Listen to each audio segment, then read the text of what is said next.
Ah, muito bem, meus caros. Hoje é dia de festa na floresta. Pois é, realmente o mercado naquele dia encaixotado, com aquele volume minguado, e aí ocorreu essa grande alta aí do Ibovespa. Então, vou comentar com vocês alguns aspectos aí, sem querer jogar a mosca na sopa de ninguém e também nem água no chope ou qualquer coisa assim. Quem estuda séries históricas, principalmente as chamadas funções sem memória, que eu já tratei no passado, que as variações de preço no mercado de bolsa são o que se chama função sem memória. Quando se calcula os retornos diários, sejam positivos ou negativos, e você mede a magnitude dos deslocamentos diários no preço, em relação sempre, por exemplo, ao dia anterior, se a gente estiver fazendo o cálculo numa base diária. Se você colocar isso numa equação que calcule a média e os desvios padrão em relação a essa média, você vai descobrir numa log normal, não é uma curva do sino, é uma log normal, ela tem uma inclinação mais suave para o lado dos preços das variações positivas do que das variações negativas, porque o mercado ele tem uma tendência natural de que ele quer subir. O mercado de bolsa não foi feito para, se você cria o mercado de bolsa, para cair. Então, a curva, os desvios, eles não são exatamente simétricos, né? Por isso que se usa, em geral, a curva log normal. Mas o que você vai, de fato, descobrir é que cada tipo de ativo, cada ação, no caso, se estivermos falando de ação, ele tem uma variação típica, média, que explica, ao longo dos anos, a variação positiva, por exemplo, de crescimento do valor daquela ação no tempo. E aí vem a má notícia. Qualquer valor que fuja tantos desvio padrão daquilo que é a média de retornos diários, por exemplo, de um ativo, haverá o que nós chamamos regressão à média. Ela voltará àquela média de retornos. Então, 2,78% em um dia não é a média de retornos para o Ibovespa. É uma variação que está alguns desvio padrão fora do que é a média de retornos. Muito bem. Então, essa é a operação que eu vou mostrar aqui para vocês, que eu julgo que foi muito bom. Esqueço dos day trades, né? Os day trades vão ficar batendo no peito, não, realmente eu antecipei e tal. Bom, até um pato manco com o feriado na quinta-feira e com o movimento do mercado nos Estados Unidos, e tendo a coincidência de você ter o Federal Reserve na mesma data que mantém os juros, e depois você tem o Comitê de Política Monetária reduzindo os juros, e aí logo em seguida você não tendo um pregão, é claro que hoje, na sexta-feira, haveria todo um desconto, né? Só que é o que eu chamo essa operação num dia largado, porque os grandes realmente operadores não vão operar num dia encaixotado, né? Então isso foi muito bom. Vou mostrar para vocês para os robôs, para os algoritmos de alta frequência. Então eu trouxe aqui um exemplo do que eu chamo o mercado hoje, que é a operação pega-ratão. Aqui está o dinheiro do cidadão, aquele cidadão, e ele vai apostar agora que agora tudo mudou. Tudo mudou. Então agora é para cima. SP500, Ibovespa, tudo aquilo. Então, é o pega-ratão. Prestem atenção o que vai acontecer. Vira a mãozinha? Sentiram a mãozinha do pega-ratão? Pois é. É a regressão à média. Eu vou mostrar uma coisinha interessante para vocês. Você sabe que o mercado hoje está totalmente interconectado. E os ETFs você não precisa investir no Ibovespa simplesmente trazendo dinheiro para o Brasil, né? Você pode operar o ETF, o chamado EWZ, bastante conhecido EWZ. Muito bem. Olha que interessante isso aqui. Na quinta-feira, dia 1º de novembro, houve pregão nos Estados Unidos. E já era após tanto a reunião do FONC como do Copom aqui no Brasil.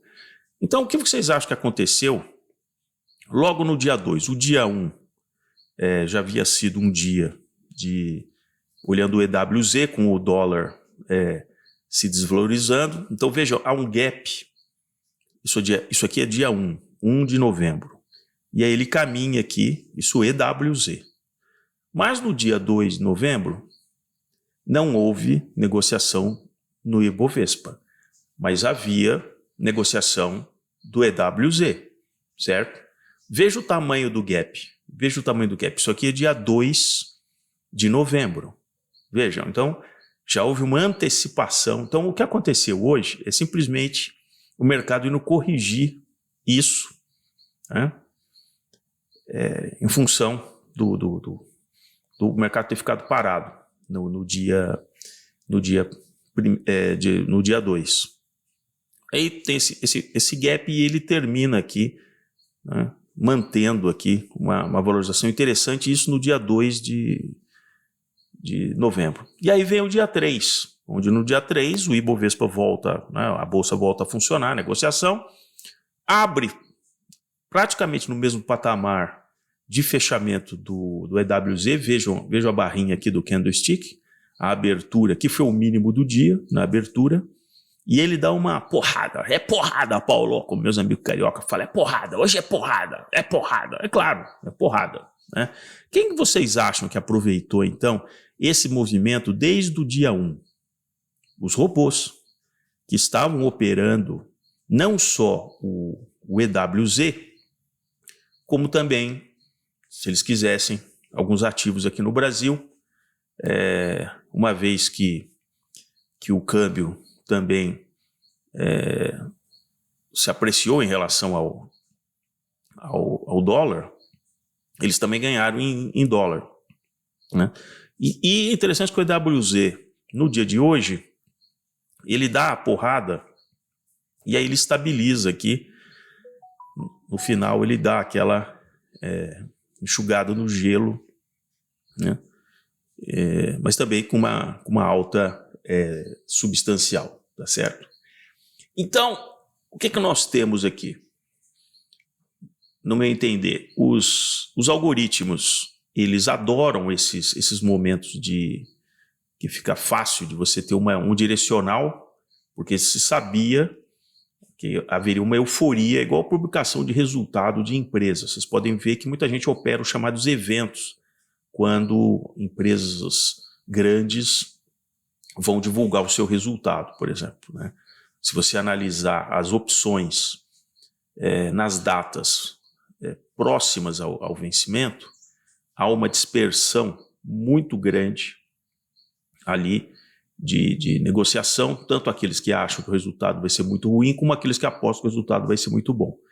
Então, operar eventos, comprando com alguns meses de antecedência, muitas vezes é bastante interessante. Se você acha que até o resultado, né, dali a 3 meses, por exemplo, pode ser interessante, você vai comprar uma opção, por exemplo, de compra, que naquele momento está fora do dinheiro, porque o strike dele está completamente fora daquela negociação naquele dia. E muitas vezes se observa ações como Microsoft, Google, né, Facebook, né, a Amazon, tem um descolamento ali na data em que é publicado o balanço de 5%, 6%, 7%, por exemplo, para cima, se o resultado atendeu as expectativas dos analistas, da média dos analistas, aquele papo todo, você já sabe, do pessoal de corretor, né?